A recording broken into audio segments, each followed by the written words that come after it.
perspective from a West Virginia football standpoint, but also from a national standpoint.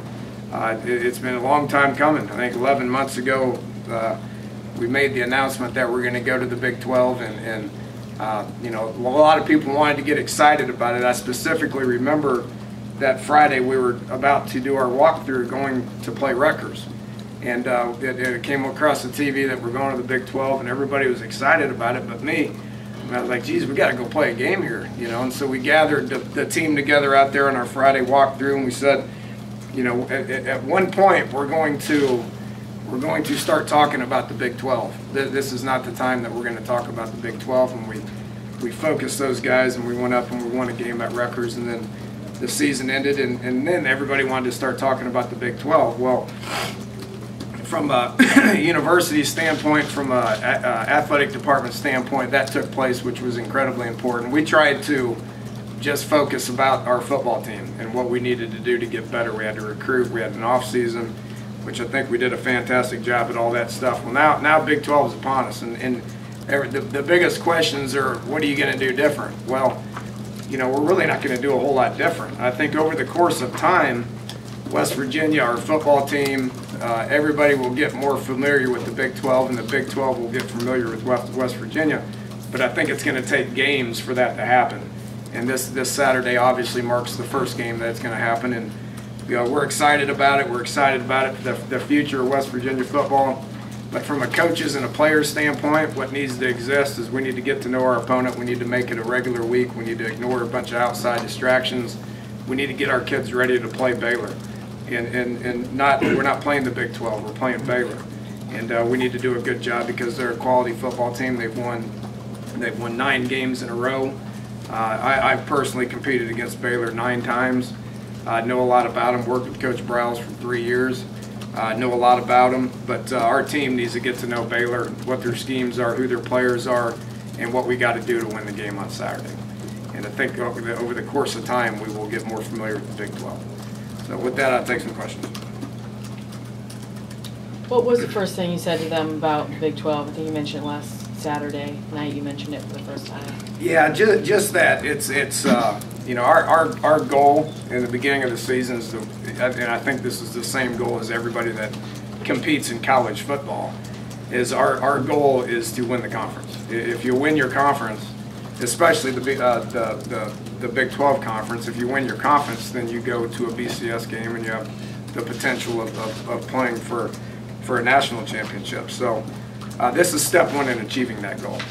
So you know, it's conference time, and each and every game is going to be important, and this is the first one, and we need to do what we got to do to win the game. You know, and then today, here in about 2 hours, I stand right here in front of the team, and I'll tell them a bunch about Baylor. This is what Baylor's all about, and this is what we got to do to win the game.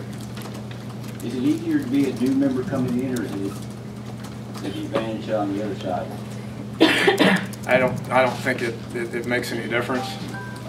You know, there's no secrets out there when it comes to what our game plans are going to be. You'll watch a whole bunch of film. We got as much film on Baylor as Baylor's got on us, which was the same amount of film that we had on Maryland. There's only so many hours in the day. There's only so much film you can watch. So we will, you know, do our best to prepare them on what we think that they're going to do and who they are. And then it's about getting them out there ready to play. I think from a comfort standpoint, you always would prefer to play at home. I mean, that's no secret. But you know, we'll hopefully use that to our advantage this week, and then obviously next week we're going to have to play on the road. What is Baylor all about, and what do you have to do to win? Well, they're you know, Art's been there for 5 years, and I hope 4 years from now I can say the same thing about West Virginia from a program standpoint of the program's established. He's made his mark on the program. He's got 30 guys that are in there 2 deep that are juniors and seniors. So the retention's been good from a coaching staff standpoint. The retention's been good. That wasn't the easiest job that he took over 4 to 5 years ago. And he got to the point where they're going to bowl games, they're winning, they're ranked. They're being talked about on a national standpoint. They're building facilities that are fantastic. So you know, what he's done with that program over the last 5 years is impressive. And it's not a surprise because he did the same thing at Stephenville. He did the same. Stephenville High School is a prominent high school in Texas. did the same thing at Houston. He's doing the same thing at Baylor. Dan, you've coached in Big East a year, you've coached in Conference USA for a year, I guess. Is there a cultural difference between Big 12 football and other football, or is football football? No, there's a cultural difference, and we're still adapting to it. Probably the biggest difference is the amount of kids that play. In those games compared to the Big East games, that you could go into a Big East game and just plan on playing about 40 kids, which happened last year. It's happened here for a long time. That's hard to do when you're taking that many snaps. I mean, Baylor's averaging, I think, 90 snaps a game, and defensively they're averaging defending 87, 88 snaps a game. Last week against Maryland, because of what Maryland's game plan was, we each got 67, 68 snaps. So based on what Baylor's going to do, they're going to go up tempo, they're going to play fast, they're going to take a lot of snaps. Well, then that means we'll probably take a lot more snaps on offense as well, which means you got to play more people. And I've been saying this for quite some time. That's the biggest difference in Big 12 and Big East. I think the culture's changing in the Big East a little bit, especially when they bring in teams like Houston and those guys, Boise State and stuff to the Big East. I think that culture is going to change too. Is there a cultural difference too from the fact that there's so many schools in Texas, and they've had, a lot of them have had so much success compared to West Virginia, which is 2 major colleges and really small? And I mean, is there something there that works into it in the equation? I don't know. I mean, the skill's good. Baylor's got great skill, and I've made reference to this from a recruiting standpoint. I mean, those guys play football when they're in first grade, and they're playing a lot of football when they're in junior high. So when you get them, they're probably more game ready from a skill standpoint, not from a talent standpoint, but from a skill standpoint, they're probably a little bit more game ready. Coach, you expect Sean to be 100% for Saturday? He's day to day. He didn't practice much last week. Probably could have played a little bit more on Saturday, but didn't practice Tuesday, Wednesday, Thursday. So we just felt like it was in our best interest not to play him. It's a long season.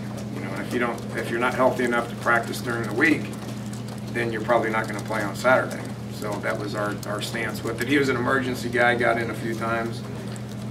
He will need to practice today, tomorrow, and Thursday at a high level for us to count on him playing on Saturday. Which I expect it to happen? Yeah, I do. When a team's playing with that kind of tempo, how do you manage making those personnel substitutions? And is it different? Obviously, you have to think about it differently. Well, the rule is if offense subs, defense matches. So if Baylor doesn't sub, then we better be careful about subbing because they're going to snap it. And I do the same thing offensively. If I don't sub and they feel like they need to sub, then we're probably going to go ahead and snap it. So you got to pay attention to their sideline. You got to find out what their personnel groups are, and you got to match. You got to match it. And if they're changing personnel groups, I know one thing that happens is, and they're tricky about it. I've known this for a long time, but they're tricky about it. The ball will go off on their sidelines, so you got a big cluster of people on their sidelines, and then they sub. Well, it doesn't look like you subbed, and they'll go snap it, which that's against the rules. And we'll talk to the officials about that prior to the game. But bottom line, if they sub people, we got to sub people, and that allows you to match it to the point to where you can get yourself lined up before they snap it. Dana, schematically, because of your Texas Tech, roots together, are you similar, the same, identical? How are you guys comparatively? Pretty different. Pretty different. You got to remember that was 2002 was the last year. I mean, that was 10 years ago. I have a hard time figuring out what I did 10 days ago. He's been at 2 different stops and has evolved. I've been at 3 different stops and has evolved. So we haven't sat down and talked football in 10 years, so I really don't know. But just from watching it on film, then there's obviously some differences. Which if you go to, if you really studied it, there's quite a bit of differences in what I'm doing now and what I did at Texas Tech, let alone what we did in Texas Tech in 2002 or what he did at Houston in 2004. So. Yeah, I don't know how much practice one-on-ones, but given the fact that your offense runs as quickly as it does, your defense has to get some more of that this week. Will you do any more of that this week? Good question. We always do 2 periods a day against each other anyway for speed of the game. If there's crossover, then we talk about that as a staff, and we try to help each other out by not just running plays or run plays for speed of the game, but to give them some looks that we feel like might be beneficial to them, where we're not wasting time. Will you do more of that this week? Now, we won't do more of it because, again, the offenses are different.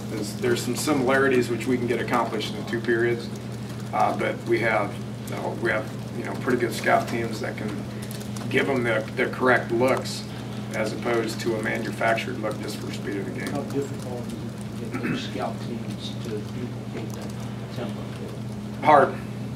It's hard. So we'll do our best.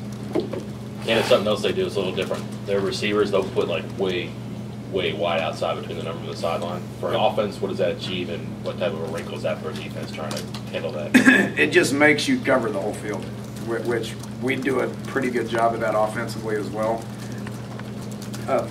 Making guys cover sideline to sideline, but then stretch them vertically as well. And if you want to look at 2 similarities, I mean, we try to make them cover the field sideline to sideline. We don't line our receivers up out there, but the ball may end up out there quite a bit. And then if you're really focusing on stretching the field this way, then you need to stretch the field vertically as well. And they do a fantastic job of that. So we got to cover the field sideline to sideline because of their splits, and we got to make sure that they don't get behind us because they got good speed and they're going to run the ball. They're a very balanced attack. They're going to run the ball 50% of the time, and then they're going to take shots downfield. If you're successful 1 out of 3 times, that's pretty good. You mentioned that you like Maryland's receivers. How do these guys stack up to the Maryland guys you faced last weekend? They're faster. Those guys were shiftier. I mean, those 2 kids were dynamic now. 1 and 82. Those guys can play anywhere. The 2 kids that Baylor's got are vertically probably better. Maryland did not have a vertical passing game. They sat there and they watched the clock go down to 1. They snapped it, and then they just tried to put it in the ball. And then those 2 kids 2 or 3 times just made a whole bunch of people miss. And so those 2 guys can play anywhere. We got to do a good job of tackling, a better job of tackling, but those 2 guys can play anywhere. Baylor's more of a run the ball, throw it as far as you can. Speaking of that, can you win this game if you tackle like you did in the first 3 games? Hope so. Hope you don't tackle like that, don't you? Well, yeah, you always want to get better, which we're gonna work hard on trying to get better defensively from a whole bunch of angles, and tackling is always one of the first ones. Just like we're gonna try to get better offensively at finishing blocks in the run game, and trying to put the ball in play a little bit more, and maybe go vertical a little bit more. There's always things you can do better. How much, you obviously struggled with the run game last week. How much of that had to do with simply with the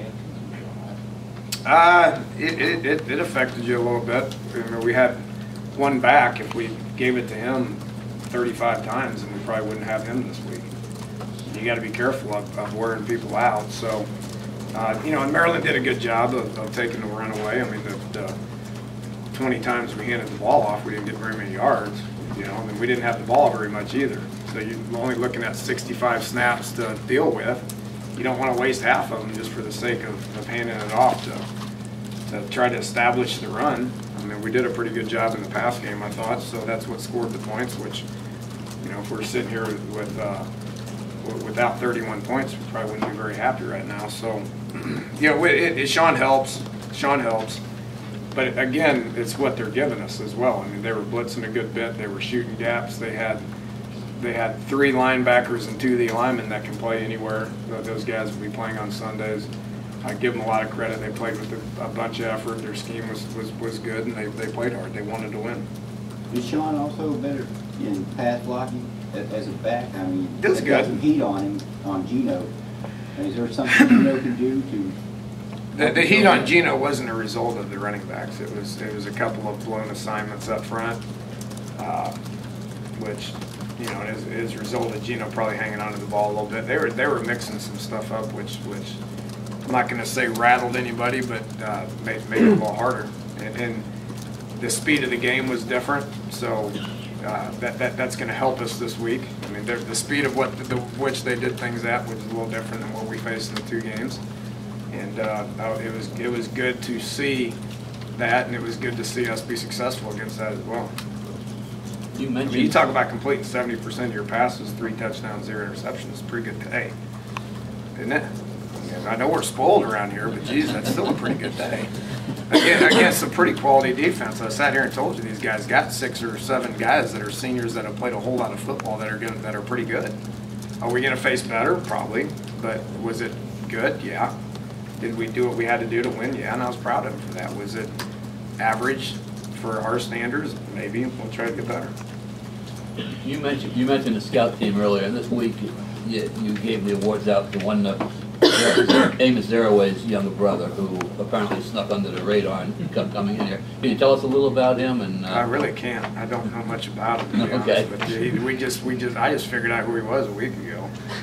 I understand the last name, but he's got on the team from the walk-on tryouts, and you know, stuck him on scout team. Week 1, he did a good job. Gave him more responsibility. Week 2, he did a good job. Made him scout team player of the week. Week 3. So he's doing a good job of preparing our guys, and he has a good attitude and does well. About all I know about him right now. You mentioned the cultural differences earlier, and Baylor, see what they've done from a turnover standpoint over the last 7 or 8 games, and they talk about how their defense has given up yards, but if anything, they've been opportunistic. Is over the course of a conference season, turnover margin one of the most important stats, and for your guys, I guess aside from practice, play somebody that's as aggressive as they are turnover-wise? Maryland did. I thought Maryland did a good job of creating turnovers. It was one of the things we talked about. We showed them all their forced fumbles and their interceptions, which, again, 0 turnovers is going to win you games, you know, regardless of what's going on. Baylor's got that mentality. That mentality exists in the Big 12. It's all Mac Brown talked about yesterday was turnover ratio. It's all they're working on is turnover ratio. It's one reason Joe DeForest is our defensive coordinator is because they led the country in forcing turnovers last year. They gave up yards, they forced turnovers. You know, we're going to give up yards, but we're going to force turnovers. Baylor's given up a bunch of yards, but they forced turnovers. It's ultimately what the score is at the end of the day. And the defensive differences were something people talked about yesterday too. The short memories and kind of getting over bad player series. That's defensively, but offensively, do you coach any differently when you anticipate it might be a shutout? Like maybe you're a little bit more aggressive, maybe you go for things earlier because you might need 41 points instead of 31 if the defense is going to be giving up scores. Yeah, I'd like to say no, but it probably has to do with it. Probably has some effect. Much like this, we ran 7 plays in the first quarter, right? This last week, and it's not because defensively we were giving up a lot. We ran 5 plays and punted. Well, that happens. You know, they got the ball first, 5 plays punted. They turnover, we scored, and then we held them. They punted 2 plays, we scored. All right, so I mean we got 7 plays, and what they were doing in their 3 drives was they were again huddling and then getting on the ball and then waiting 30 seconds, and which, I mean, that's how they do that. I don't know. That's hard to watch. But anyway, so I got impatient, you know. And then they scored a couple of times. It was 14-14, but I got a little impatient. You run 7 plays in 1 quarter. I got impatient. So I don't know if I called the best game based on that. So the way the game goes probably affects the way you call the game. If you're down, what do people do? If you're down 14, 21 points, what happens? The offenses get antsy and they start pressing and they start trying to make things happen quickly. Don't say it's the right thing. I think it's human nature. So I think we got to probably guard on that. Thoughts on Nick Florence? Yeah, good player, program player. You know, been there for 4 years. Understands. Been there in that quarterback room for going on 5 years now. You know, and Art does a great job of coaching quarterbacks. I mean, Art recruited Case Keenum when I took him over, and you know, had Kevin Cobb, who's playing in the NFL, and obviously had RG3 there for a couple of years. He does a great job of developing quarterbacks. You talk about that kid who's a program player. Is he talented like some of the other guys out there? Not as talented, but is a winner. You know, runs the ball good. We're gonna have to make sure we contain him, and then understands the system, gets him in the right play, and does a good job of completing balls. Takes some chances, and hopefully he takes a few too many that we can capitalize on. When you get in a game like this with two high-powered offenses, does that factor into trying? I know you can't really speak into the situation, but you obviously want a touchdown instead of a field goal. But when you get into a fourth down and you may have to kick a field goal, how tough is that decision going to be to have to take the 3 points instead of push on and try to get to 7? Well, you always take the points, but depending on how the game is. Yeah. You know, if you're down a lot, then you probably should go for it. It just depends on how much you're down and how much time is left. I think that's all in-game feel for the game and decisions and all that. So, You know, the skill between leagues from Big East to Big 12, obviously much discussed. Defensive lines, though, not much of a difference. It was last year. Right. It was last year. We faced more good quality D linemen last year. And granted, some of that was LSU Clemson. But you talk about draft pick at UConn, you talk about a draft pick here, you talk about a draft pick Syracuse, Cincinnati, a couple, pretty good. I did not see a single difference from a D-line standpoint in the two leagues. From a skill standpoint, yeah, I think there's a difference. Everybody's going to have skill. Everybody's going to have guys that can run. Tavon Austin plays fast and is a great receiver and is fast. There's guys out there that are just as fast as him. Baylor's got one. Okay, thanks, Coach. All right, thanks, guys. Appreciate it.